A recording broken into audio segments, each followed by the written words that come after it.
Stop saving your money. Seriously, put that dollar back in your pocket. Because hoarding cash like a squirrel bearing nuts for winter, that might be the single dumbest financial move you're making right now. It feels responsible, doesn't it? Safe, prudent. Everyone tells you to do it. But what if I told you that blindly stuffing money into a savings account is slowly, silently, stupidly bleeding your future dry? Stick with me for the next few minutes, and I'll show you why the classic save, save, save advice is often a fast track to losing, not winning the money game. Let's flip everything you thought you knew on its head. Okay, let's break this down simply. Imagine you bury $1,000 in your backyard today. You dig it up in 10 years. It's still $1,000, right? Feels safe? Here's the brutal truth. That $1,000 is now weaker. It buys you less. This isn't magic. It's called inflation. Prices for milk, bread, rent, gas, they creep up year after year like a slow tide. Your $1,000 might only buy what $750 bought you 10 years ago. Your saved money is actually shrinking in value while it sits there, nice and safe in your low-interest account, or worse, under your mattress. It's like watching ice cubes melt in your hand and calling it saving water. You're not preserving value, you're watching it evaporate. Saving cash without beating inflation is like trying to fill a bathtub with the plug pulled out. Now let's talk about the real kicker, the massive cost of playing it too safe. This is called the opportunity cost. Every dollar you park in that barely growing savings account is a dollar that isn't out there working harder for you. Think of money as a worker. A dollar in a savings account is like a worker sitting in a break room, maybe earning a penny a year. A dollar invested wisely? That's a worker building you a whole new workshop. Example 1. Sarah saves $200 a month for 30 years in a savings account earning 1% interest. She ends up with about $83,000. Not bad? Wait. Example 2. Mike invests that same $200 a month for 30 years. He doesn't chase crazy risks, just puts it into a diversified portfolio that averages a much more realistic, historically, 7% return. He ends up with roughly $243,000. That's a difference of $160,000. Sarah played it safe and lost $160,000 in potential growth. That's the true cost of only saving. By focusing solely on saving cash, you're paying an enormous invisible price tag, the price of what that money could have become. Here's another layer. Saving money often comes from a place of fear. Fear of running out, fear of emergencies, fear of the future. That fear is valid, but letting fear dictate all your money decisions traps you in a scarcity mindset. You become obsessed with hoarding pennies, terrified to let any dollar go, even if spending it wisely now could create way more value later. It stops you from investing in yourself, courses, skills, health, starting a side hustle, or taking calculated risks that could dramatically boost your income. Saving becomes a security blanket that actually prevents you from growing.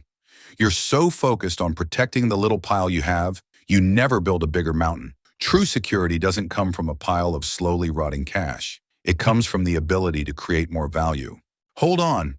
Before you empty your savings account and light it on fire, please don't. Let's be crystal clear.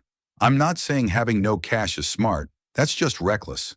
There's a crucial difference. Stupid saving, hoarding excess cash long-term in places where it loses value, neglecting growth opportunities. Smart cash reserves. Having a readily accessible emergency fund, usually 3 to 6 months of living expenses, is essential. This is your financial shock absorber for the car breaking down, the unexpected medical bill, or sudden job loss. This money should be saved, ideally in a high-yield savings account, to minimize inflation damage. This fund prevents disaster and gives you breathing room. It's not about hoarding, it's about smart defense. Beyond this essential buffer, mindlessly adding more cash is where the stupidity kicks in. So, what to do instead of just saving? So if blindly saving cash is a losing game, what wins? Deploying your money strategically. Think of yourself as the CEO of your personal wealth. Your cash is your resource. Your job is to allocate it where it generates the best return. Not just financially, but in terms of life quality and future security. Build your fortress. First, get that emergency fund sorted. Park it in the highest yield savings account you can find. This is non-negotiable security. Do this before anything else. Invest, don't just save. Move beyond the savings account for your growth money. This doesn't mean gambling on meme stocks. The stock market long-term, low-cost index funds that track the whole market are your friend. Think steady growth over decades. Compounding interest is your superpower here. Real estate can be powerful, rental income, appreciation, but requires more capital and knowledge. REITs are a way to invest indirectly. Retirement accounts, 401k, IRA.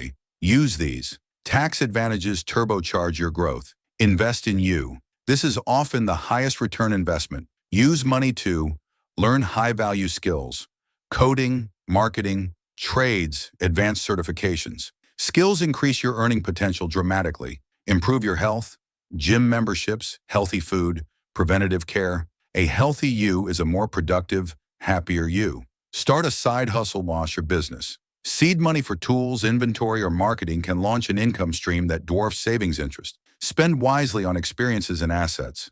Shift from spending on fleeting liabilities, stuff that loses value fast, like expensive clothes or the latest gadget you don't need, to experiences that enrich your life, travel, concerts, learning, or assets that hold or increase value, a reliable car, quality tools, a home if it makes sense long-term. Value creation over consumption. Manage debt strategically.